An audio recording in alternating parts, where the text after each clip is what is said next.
T'es le survivant, toi. C'est quoi tout ça?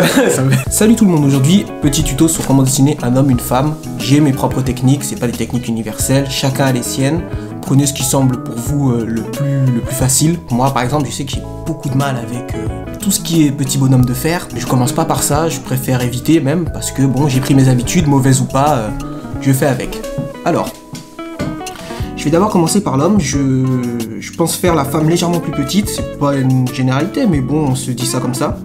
Moi, lorsque je dessine, je commence toujours par le corps pour ensuite switcher soit vers le haut, soit vers le bas. Mais j'aime centrer le corps avant tout, ça me rend plus à l'aise sur le papier.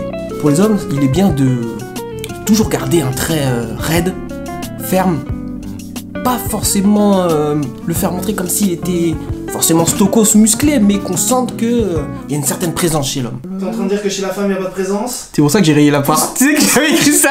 Tu sais que j'avais écrit ça, c'est pour ça que j'ai dit oula, je peux pas me dire ça. Donc en fait, j'ai rayé. J'ai vu ça, j'ai fait ah, t'étais fatigué toi, t'étais fatigué gros. Même si vous faites un homme très mince, voire maigre, le trait doit toujours rester plus solide, disons. La mâchoire carrée, les yeux plissés, comme si la vie lui avait mis des claques dans la gueule. Non, faut pas dire dans la gueule. Dans la figure. Ouais, mais ça fait trop. Non, dans la gueule, c'est bon. Ouais, on va laisser dans la gueule. Hein. Mais n'hésitez pas surtout à vous aider des manuels d'anatomie, c'est super important. Maîtriser l'anatomie avant de se lancer dans sa première histoire manga, c'est beaucoup mieux. Entraînez-vous chaque jour à travailler l'anatomie, ça c'est indiscutable, il vous faudra le maîtriser la chose. Je dis bien les manuels d'anatomie, pas les manuels apprends à dessiner le manga tout en t'amusant. Toi t'aimes vraiment pas ça toi, hein, les mangas ah mais à dessiner. Ah franchement, si tu veux l'utiliser, tu peux, mais moi par exemple, je sais, j'ai traîné des pieds pour commencer l'anatomie en me disant que ouais, c'est pas grave, je m'en fous. De toute façon, mes personnages, je les dessinerai jamais torse nu, je leur mettrai tous des pulls et voilà, comme ça c'est réglé. Mais en fait, c'était la mauvaise idée. C'était clairement la mauvaise idée, je me suis vite mangé les doigts sur le sujet et je me suis retourné à la case de travailler anatomie tous les jours jusqu'à que je maîtrise la chose. D'ailleurs, petite anecdote, je me rappelle que tu dessinais Cristiano Ronaldo en caleçon. Ouais, mais ça aide. Donc un conseil, si vous voulez commencer l'anatomie le plus tôt possible, ça vous évitera des désagréments comme le mien. Et voilà, avec ça, normalement, vous avez votre homme. Maintenant, place à la femme. Ah, la femme.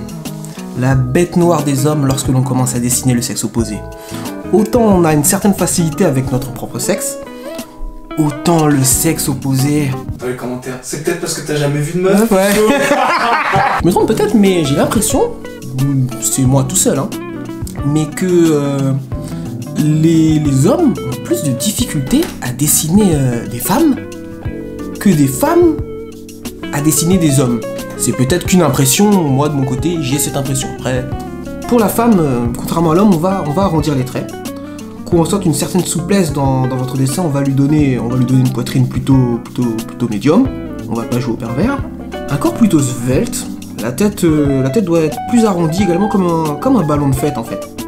Ou une pêche si vous préférez. Le général de votre œuvre, lorsque vous dessinez une femme, c'est de la rendre plus douce dans ses mouvements que l'homme. La posture joue pas mal dans le fait de pouvoir faire ressortir sa féminité. Par exemple, si je dessine un homme et une femme qui croisent les bras, peut-être que l'homme, dans sa posture, je vais le mettre plus droit, plus en face de la caméra que la femme. Je vais peut-être légèrement la mettre sur le côté, le visage aussi un peu tourné, mais les yeux qui restent rivés sur son objectif. Là, avec ce genre de dessin, on peut se dire que là, on a quelqu'un d'ouvert à la discussion et de l'autre côté, on a le mec qui veut rien entendre. Mais moi, je veux rien entendre, moi. Après, je sais pas pour vous, mais moi, quand j'ai commencé à dessiner le sexe opposé, ça a été une véritable galère. Ah vraiment, franchement, j'en ai mangé, hein. J'ai dessiné, et au bout d'un moment, il s'est passé quelque chose de particulier. Je me suis retrouvé en fait à beaucoup mieux dessiner les femmes que les hommes. Et je vous dis pas la galère que ça a été de retourner après à redessiner les hommes. Bon, j'ai repris la main maintenant, hein, vous inquiétez pas, j'ai plus de galère avec l'un ou l'autre, mais bon, si ça arrivait à d'autres, dites-le moi en commentaire, j'aimerais savoir en fait si je suis tout seul dans mon cas ou si en fait non, c'est normal. Et voilà, du coup c'est tout pour moi et j'espère que ce tuto vous aura bien aidé. Pensez à vous abonner si c'est pas déjà fait, à lâcher un pouce bleu aussi, si vous avez apprécié la vidéo et moi je vous dis à une prochaine fois pour une prochaine vidéo.